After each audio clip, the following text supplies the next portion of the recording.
Hello students, welcome back to my YouTube channel Science Fantasy. Here we are doing unit number 3 electrochemistry. In our last lecture we discussed about the electrochemical series, electrode potential, galvanic cell and EMF and so on. In our next lecture of electrochemistry we are going to start our new topic, effect of electrolyte concentration and temperature on the electrode potential, and this effect is known as the Nernst equation for electrode potential. For doing this topic, let us consider a reaction. Let we consider a reaction Mn positive plus n electron converted into metal. हमने यहाँ पे कोई metal लिया है जिसके ऊपर charge क्या है, n पॉजिटिव है. तो आपको पता है कि किसी भी मेटल के ऊपर जो चार्ज होता है is equal to the loss or gain of electron. If an atom lose the electron, it get the positive charge, and if an atom gain the electron, it get the negative charge, and the charge is equal to the electron lost or gained by the atom. So here M has n positive charge. When M accept the n electron, then it will get neutral atom, और जो इसका charge होगा वो क्या हो जाएगा, आपका ख़त्म हो जाएगा. तो इस इक्वेशन पे अगर आप हम नर्नेस्ट इक्वेशन अप्लाई करते हैं, देन अप्लाइंग नर्नेस्ट इक्वेशन, यहाँ पे आप नर्नेस्ट की जो इक्वेशन है उसको अप्लाई करोगे तो नर्नेस्ट इक्वेशन जो होता है क्या होता है, E is equal to E not minus R T upon N F natural log concentration of product upon concentration of reactant, जैसे कि आप इक्विलिब्रियम कांस्टेंट में करते थे. ये चीज़ यहाँ पे है. इस केस में जो आपका E है that is the electrode potential, that is the electrode potential. आपने नेक्स्ट जो प्रीवियस लेक्चर किया हुआ है वहाँ पे ये डिस्कस किए हुए हैं. जो E नॉट है, E नॉट क्या है, स्टैंडर्ड इलेक्ट्रोड पोटेंशियल, जो स्टैंडर्ड कंडीशन पे आपका लिया जाता है, that the E not is the standard electrode potential. What is R? R is the universal gas constant. R is the universal all the terms studied by you in the previous classes, either in previous lectures, so I think no need to explain it again. T temperature and SI unit of temperature is Kelvin, because 7 base units में जो आपका temperature आप लेते हो उसकी units आप kelvin में लोगे, तो यहाँ पे भी टेम्परेचर की यूनिट आपकी किस में आएगी, केल्विन में आएगी. F is Faraday constant, and you well know about the Faraday constant. We have done Faraday law of electrolysis, 2 laws where F is equal to 96500 approximately coulomb में चार्ज होता है. एंड यहाँ पे एक टर्म आपकी रहेगी N. N क्या है, नंबर ऑफ इलेक्ट्रॉन लॉस और गेन बाय द इलेक्ट्रॉन. तो यहाँ पे जो N रिप्रेजेंट करता है नंबर ऑफ इलेक्ट्रॉन्स, वो क्या है, involve in the electrode reaction, जो आपका ये आपका involve in the electrode reaction. तो यहाँ पे मैंने आपको सब कुछ एक्सप्लेन कर दिया. What is E, E electrode potential, E naught standard electrode potential, R universal gas constant, T absolute temperature in Kelvin, N number of electron loss और gain during the electrode reaction, F Faraday constant. This is the Ln. Ln is the natural log. ये जो natural log आपका Ln होता है वो equal होता है 2.303 common log के. ओके. कंसंट्रेशन ऑफ प्रोडक्ट, ये आप जो यहाँ पे ये स्क्वायर ब्रैकेट यूज़ कर रहे हो केमिस्ट्री में, आपने ये कंसंट्रेशन की फॉर्म में यूज़ करते हैं. इक्विलिब्रियम वाली यूनिट आपने 11th क्लास में करी हुई है. एंड Mn पॉजिटिव की जो कंसंट्रेशन है, यानी कि जो आपका जो यहाँ पे आपका रिएक्टेंट है उसकी कंसंट्रेशन हमने ली हुई है. तो ये सारी टर्मिनोलॉजी आपको पता चल गई. ये आपकी जो है वो नर्नेस्ट इक्वेशन है, जो नर्नेस्ट ने दिया था कि इस इक्वेशन से आप टेम्परेचर और जो कंसंट्रेशन है उसका इफेक्ट यहाँ पे पढ़ सकते हो. अब हम बात करते हैं कि अगर हमारे पास कोई भी सॉलिड हुआ या कोई लिक्विड या कोई गैसेस हुआ, वो प्योर फॉर्म में प्रेजेंट है, कह सकते हो कि if a substance present in the pure form, if a substance present in pure form, तो अगर आपके पास कोई भी सब्सटेंस प्योर फॉर्म में है, किस कंडीशन में, 1 एटमॉस्फेरिक उसका जो है वो प्रेशर आपका आ रहा है. ओके. और उसकी उस टाइम पे 1 एटमॉस्फेरिक प्रेशर पे जो उसकी मोलर कंसंट्रेशन होती है, जो मोलर कंसंट्रेशन होगी, मोलर कंसंट्रेशन हमेशा क्या होगी, यूनिटी। यूनिटी का मतलब क्या होता है कि प्योर स्टेट में सॉलिड, लिक्विड या गैस कोई भी हो 1 एटमॉस्फेरिक प्रेशर पे, तो हमने क्या करना है, उसकी जो मोलर कंसंट्रेशन है वो क्या लेनी है, 1 लेनी है। लेट सपोज कि मेरे पास ये मेटल है, अगर ये प्योर फॉर्म में तो इसकी मोलर कंसंट्रेशन क्या होगी, 1।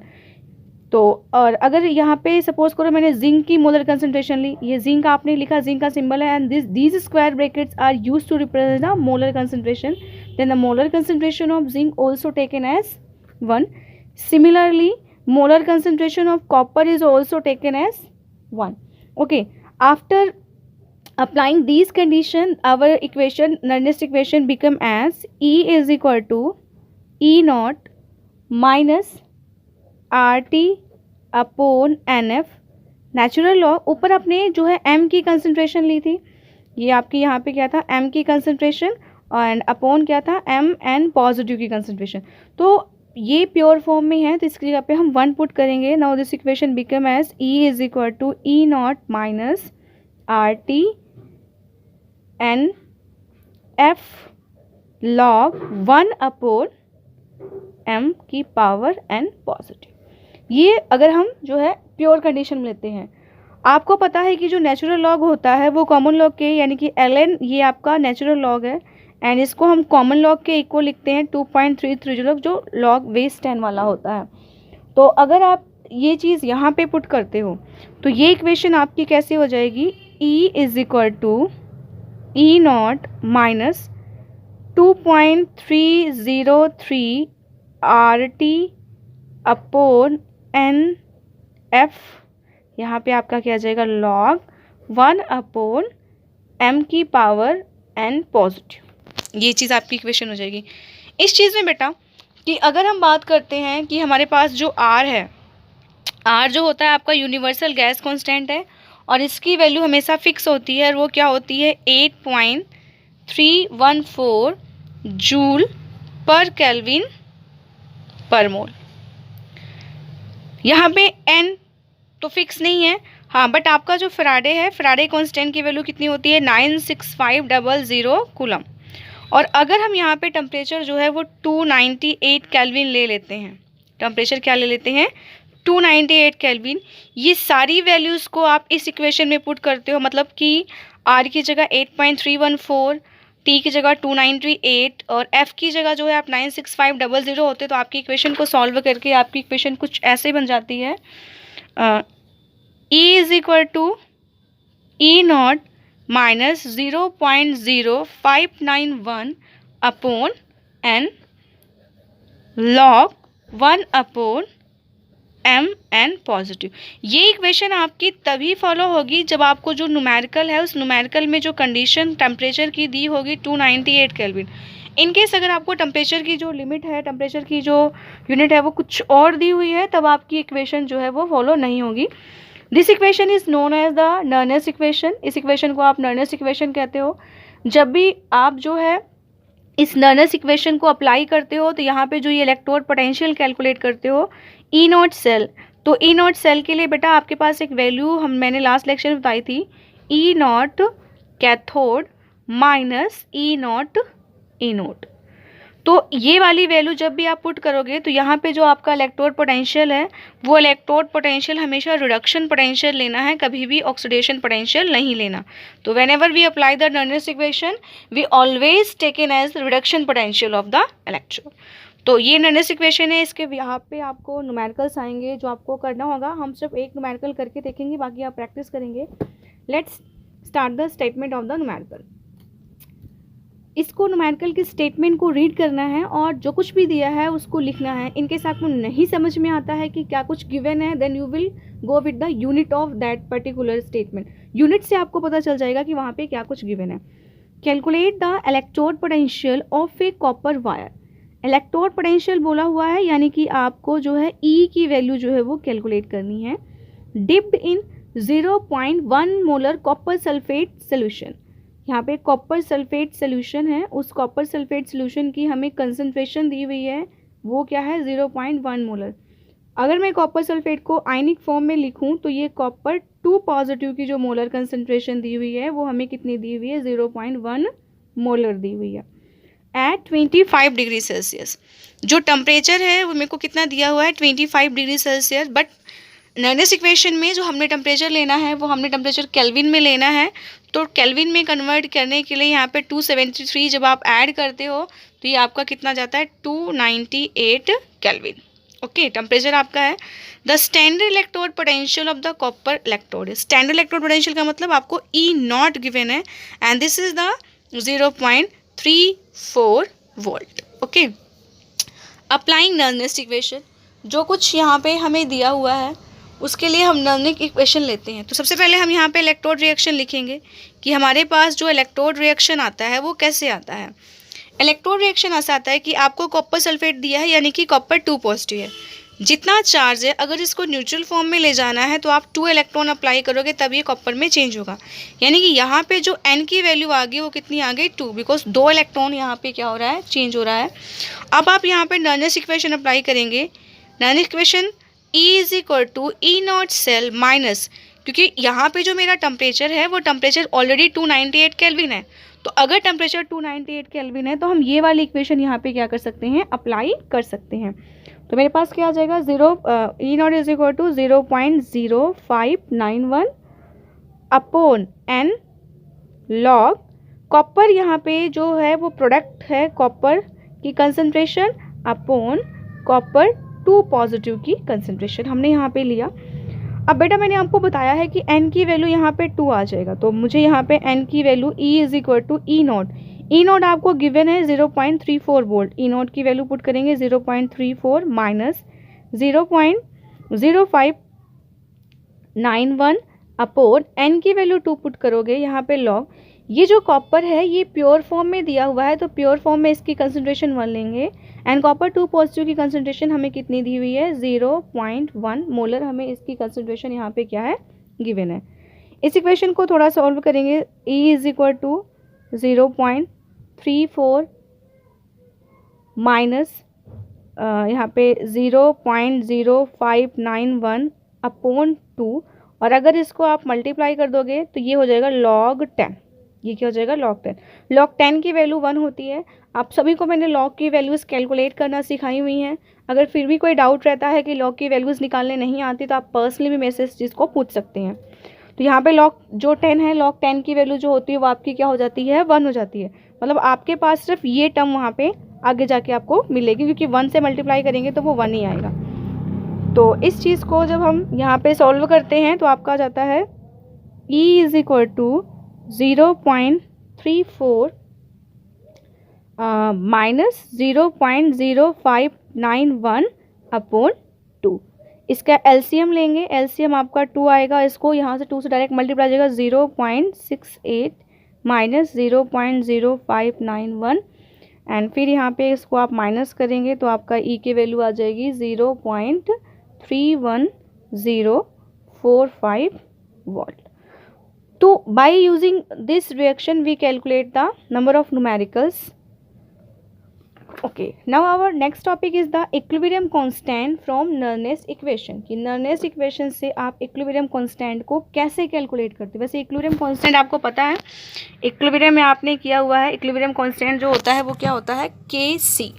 Kc क्या है, आपका इक्विलिब्रियम कांस्टेंट है जो आपने जो है किया हुआ है। तो उस Kc की वैल्यू हम यहाँ पे कैसे कैलकुलेट करेंगे। तो suppose we consider a reaction, तो यहाँ पे हम करते हैं लेट कंसीडर अ रिएक्शन। हमने एक रिएक्शन ली जिंक सॉलिड फॉर्म में, और प्लस यहाँ पे हमने क्या लिया, कॉपर सल्फेट। कॉपर सल्फेट कैसे आया, एक्वस फॉर्म में। एंड फिर आपकी पता है कि जिंक की जो रिएक्टिविटी होती है वो कॉपर से ज़्यादा होती है, that's why zinc replace the copper from its salt solution. Displacement reaction होगी यहाँ पे, कॉपर सल्फेट यहाँ पे एक्वस फॉर्म में आएगा और यहाँ पे आपका कॉपर जो है वो रिमेन बचेगा सॉल्ट्स फॉर्म में।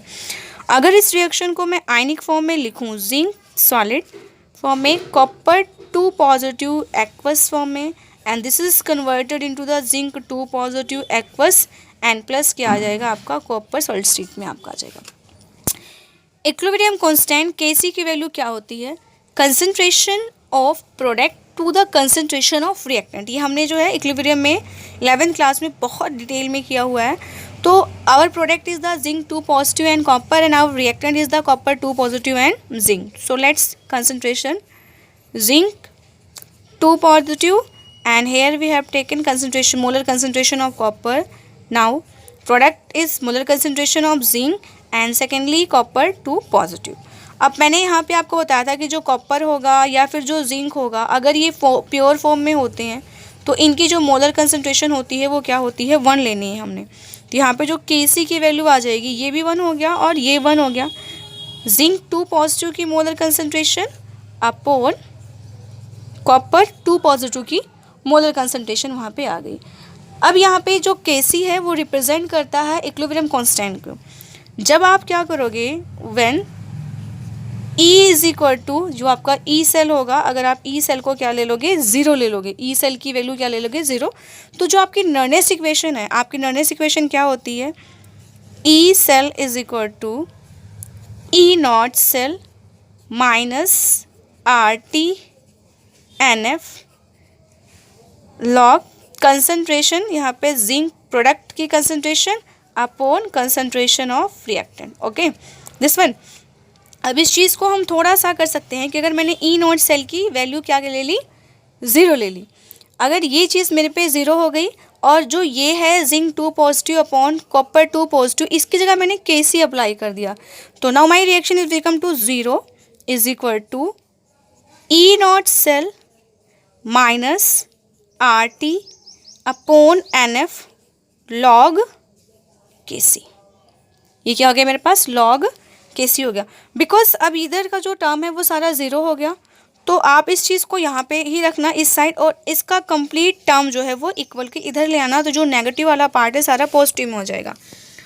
तो आपके पास क्या आ जाएगा, E cell is equal to RT NF ln जो लॉग होगा आपका natural log Kc equilibrium constant. अब इस नेचुरल लॉग को हम क्या करेंगे, कॉमन लॉग में कन्वर्ट करेंगे। तो जब आप नेचुरल लॉग को कॉमन लॉग में कन्वर्ट करते हो तो आपको पता है ln is equal to 2.303 log. तो इसकी जगह पे आप पुट करोगे तो क्या हो जाएगा आपका, E cell is equal to RT upon NF 2.303 log Kc। Similarly इस रिएक्शन को आप ऐसे, इस इक्वेशन को आप ऐसे लिख सकते हो 2.303 RT upon NF log Kc। अब आपको यहाँ पता है कि N क्या है, नंबर ऑफ इलेक्ट्रॉन जो इलेक्ट्रोड रिएक्शन के ड्यूरिंग जो जिसका एक्सचेंज हुआ है, और R जो है यूनिवर्सल गैस कांस्टेंट है, T टेम्परेचर है, और F क्या है, फ्राडे कांस्टेंट।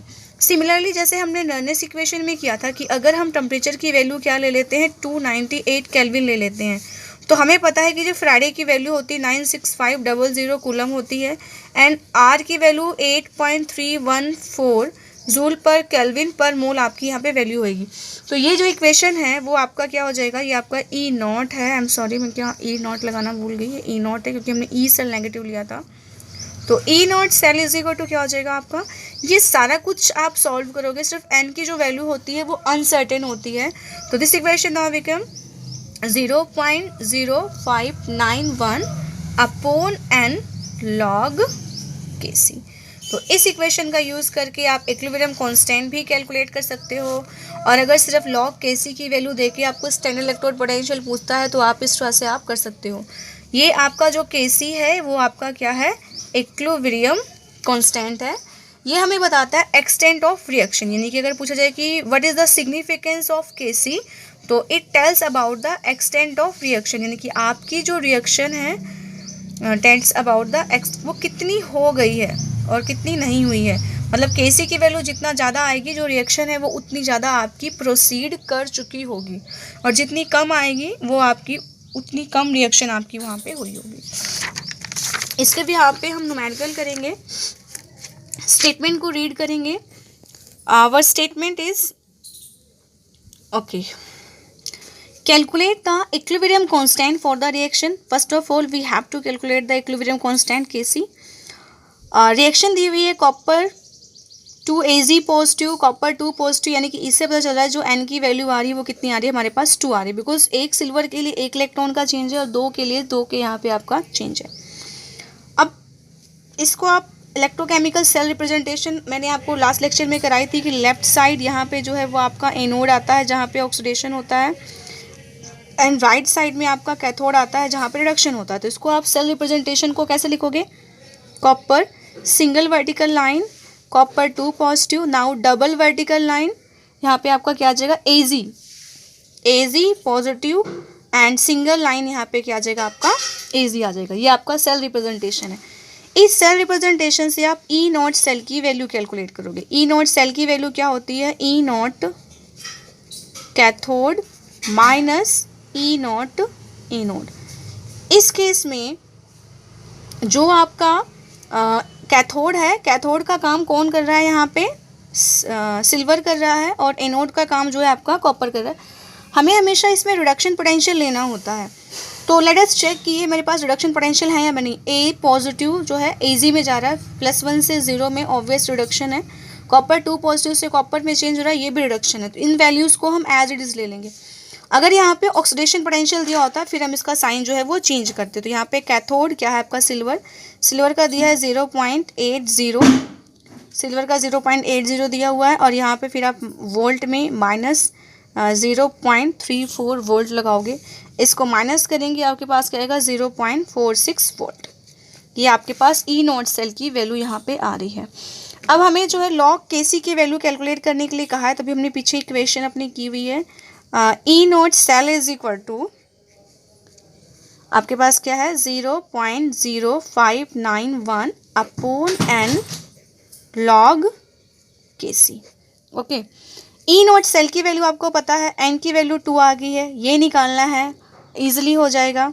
तो ई नॉट सेल की value 0.46 volt is equal to 0.0591 upon 2 log Kc।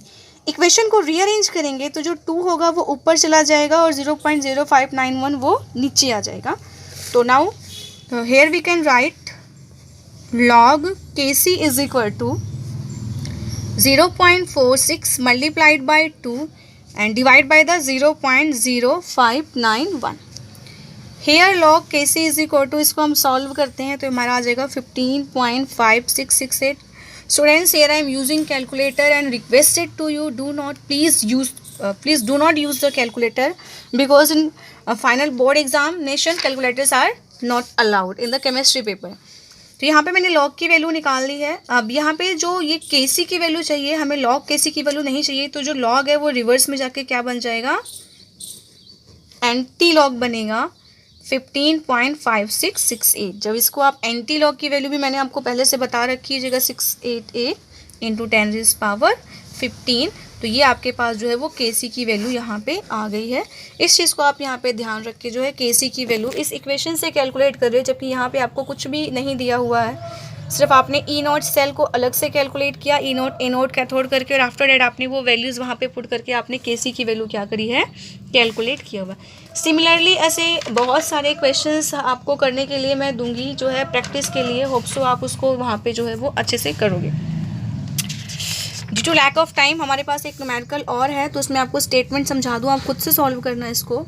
यहाँ पे भी आपको इक्विलिब्रियम कांस्टेंट निकालने के लिए बोला हुआ है, जिंक और कैडमियम की रिएक्शन है, और इस जगह पे आपको जो है वो वैल्यूज़ यहाँ पे आपको गिवन है।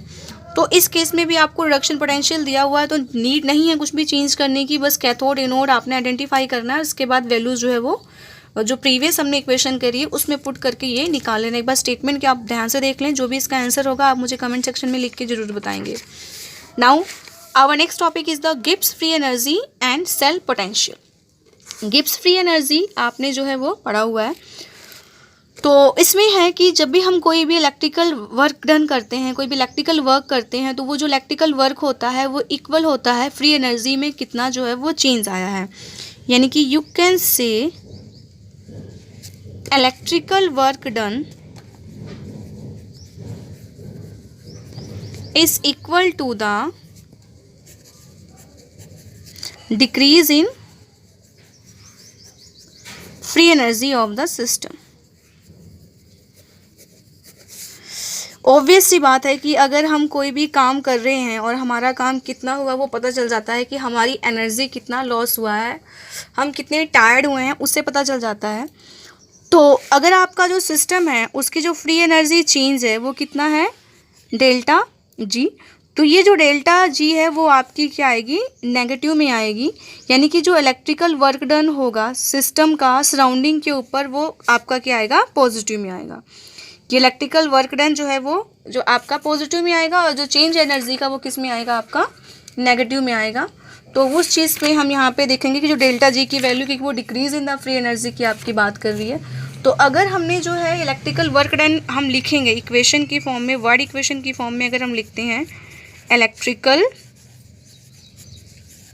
वर्क डन, तो इलेक्ट्रिकल वर्क डन क्या होगा, इलेक्ट्रिकल एनर्जी प्रोड्यूस, क्योंकि जितना काम हो रहा है उतना एनर्जी में डिक्रीज हो रहा है, तो वो एनर्जी इलेक्ट्रिकल एनर्जी की फॉर्म में आ रही है। तो यहाँ पे क्या आ जाएगा, electrical work done is equal to electrical energy produce, क्योंकि फ्री एनर्जी में जो चेंज होगा वो इलेक्ट्रिकल एनर्जी की फॉर्म में वहाँ पे आपका आएगा।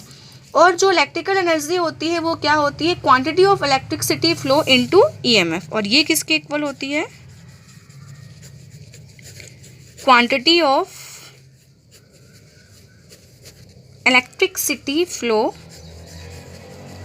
Into EMF. ईएमएफ क्या होता है, इलेक्ट्रोमोटिव सेल, यानी कि किसी भी सर्किट सिस्टम के अंदर का, सेल के अंदर का जो इलेक्ट्रोड पोटेंशियल होता है, जब सर्किट में जो करंट होता है वो फ्लो नहीं कर रहा होता है। तो यहाँ पे हमने क्या किया कि इलेक्ट्रिकल ईएमएफ और जो है इलेक्ट्रिसिटी जो फ्लो हो रही है, अगर हम सपोज करते हैं कि जब भी वहाँ पे इलेक्ट्रोड पोटेंशियल की बात करते हैं, इलेक्ट्रोड पोटेंशियल क्या है, the tendency of an electrode to loss और gain the electron is known as the electrode potential and is further divided into the two type, oxidation potential and reduction potential. Whenever electrodes lose the electron, it is known as the oxidation potential, and on the other hand when the electrode gain the electron, it is known as the reduction potential. तो अगर हम बात करते हैं कि n mole of electron को transfer किया है सेल में, आप सपोज कर लो if n mole of electron transfer in the cell, कि आपका जो आपके इलेक्ट्रॉन्स हैं वो 1 मोल ऑफ इलेक्ट्रॉन को हमने क्या किया, सेल में ट्रांसफ़र किया, तो जो टोटल एनर्जी होगी वहाँ पे, जो टोटल आपका इलेक्ट्रिकल वर्क डन होगा, वो इलेक्ट्रिकल वर्क डन क्या होगा, NFE सेल, क्या होगा, NFE सेल। अब अगर आप इसको कंपेयर करते हो कि वहाँ पे आपका जो ये आप आया, यहाँ पे चेंज इन द एनर्जी है, यानी कि डेल्टा RG, और वो क्या होगा, NFE सेल, क्योंकि इलेक्ट्रिकल वर्क डन क्या है, decrease in the free energy, और यहाँ पे जो नेगेटिव सिंबल यूज़ हुआ है वो जो गिब्स फ्री एनर्जी G है उसके डिक्रीज में हुआ है। अगर आप पिछली इक्वेशन को, मतलब यहाँ पे आप कंपैरिजन करते हो, तो आप वहाँ पे कर सकते हो कि NFE नॉट सेल अगर स्टैंडर्ड कंडीशन में ली गई है, स्टैंडर्ड कंडीशन में माइनस डेल्टा RG नॉट, ये स्टैंडर्ड कंडीशन में NFE not cell, standard condition के लिए आपका। मैं आपको फिर से कहूँगी कि यहाँ पे जो माइनस का सिंबल है वो decrease in the free energy के लिए किया गया है।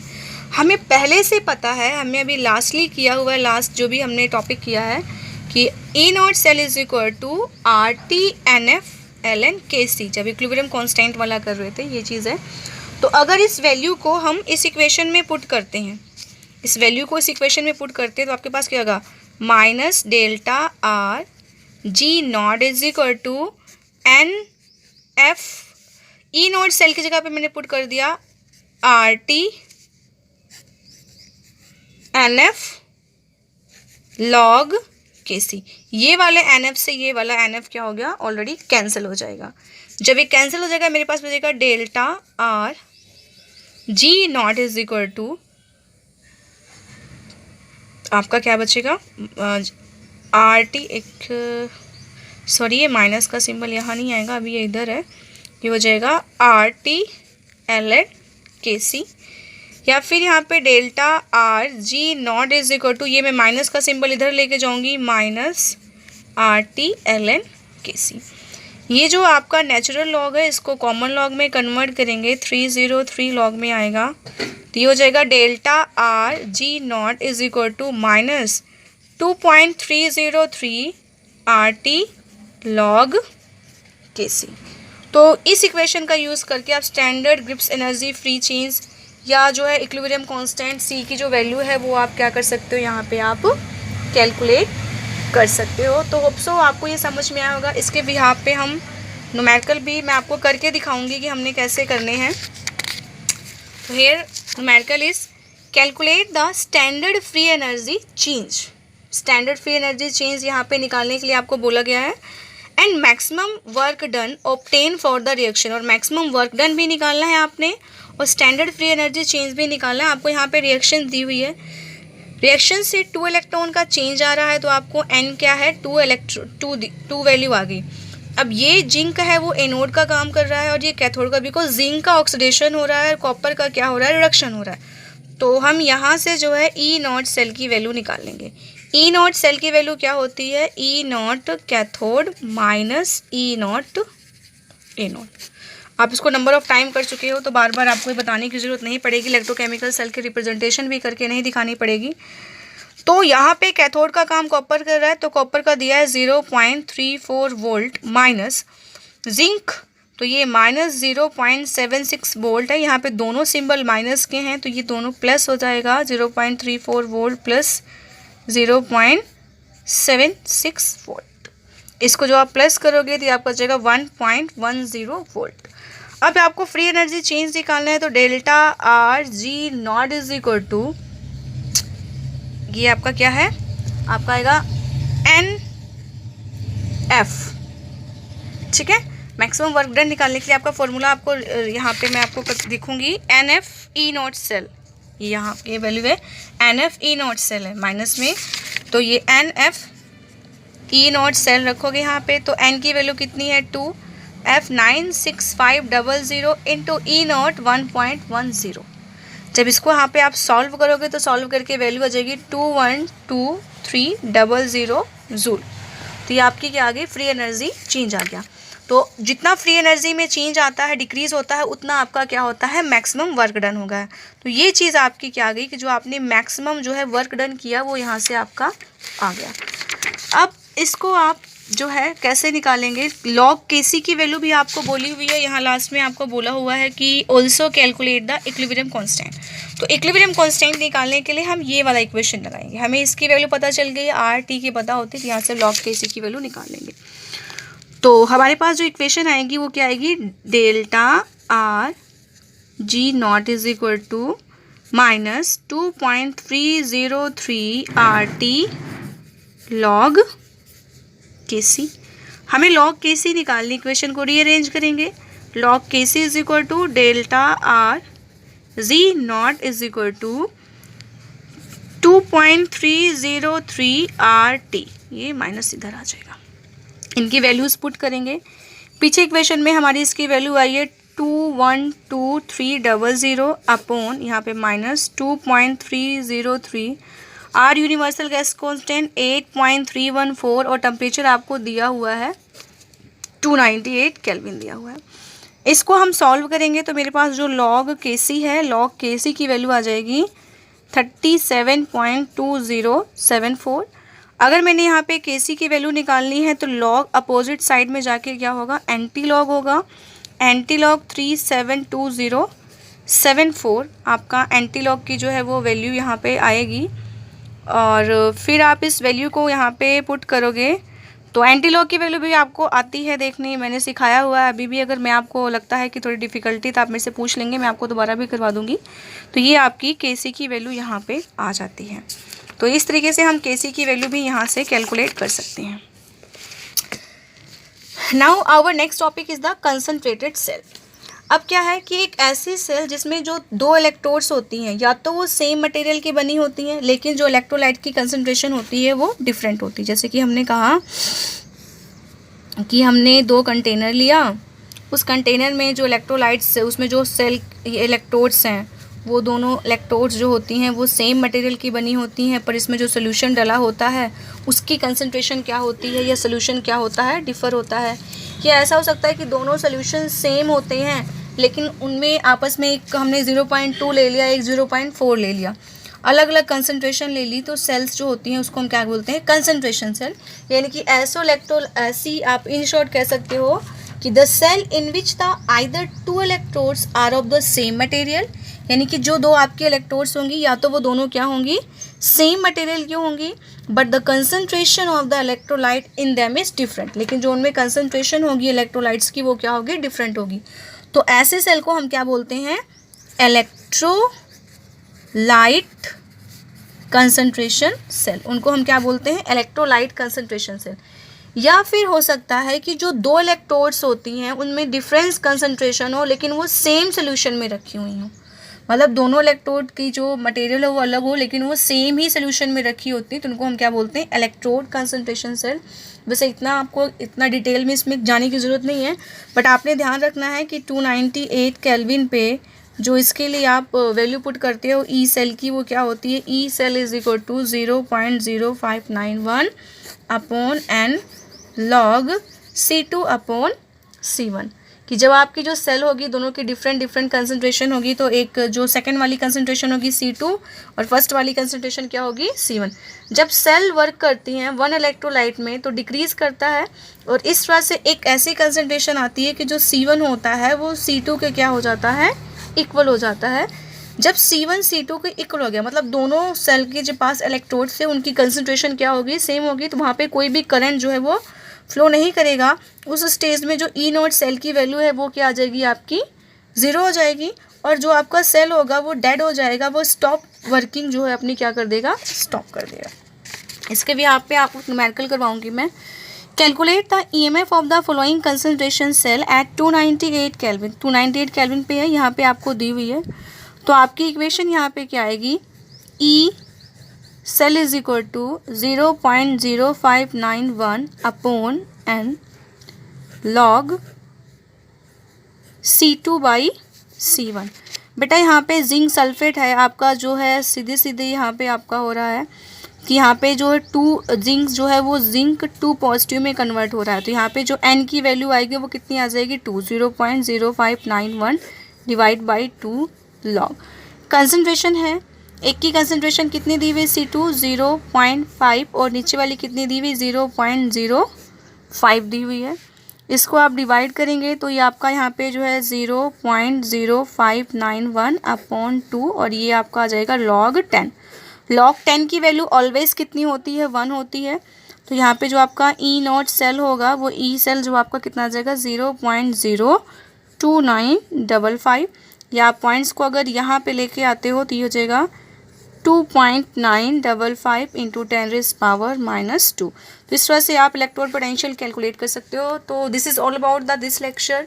नेक्स्ट लेक्चर में हम इसके आगे के टॉपिक्स करेंगे। अभी आपको जो कुछ भी नहीं समझ में आया होगा आप वो मेरे से पूछ सकते हैं, और जो है चैनल को सब्सक्राइब करिएगा और बहुत अच्छे से करिएगा, बिकॉज ये जो आपकी यूनिट है, आपको मैं पहले बता दूं कि हरियाणा बोर्ड वालों की फ़र्स्ट 4 यूनिट्स एंड CBSE वालों की फ़र्स्ट 3 यूनिट्स जो है वो बहुत इंपॉर्टेंट है, और उसमें से न्यूमेरिकल बेस्ड क्वेश्चन बहुत आते हैं। और जो हमने आज का टॉपिक किया है नर्नेस इक्वेशन का, इक्विलिब्रियम कांस्टेंट कैलकुलेट करने का, वो बहुत अच्छे से करना, बिकॉज उसमें से न्यूमेरिकल 101% जो है पेपर में आपके आते हैं। इन केस आपको लॉग और एंटी लॉग की वैल्यू में कोई दिक्कत आएगी तो आप मुझे पूछ सकते हो, ऑल्दो मैंने आपको पहले से सिखा रखा है, तो होप सो कोई दिक्कत नहीं आने वाली। फिर भी अगर आती है तो ज़रूर पूछेगा। Thank you students so much, take care, bye bye.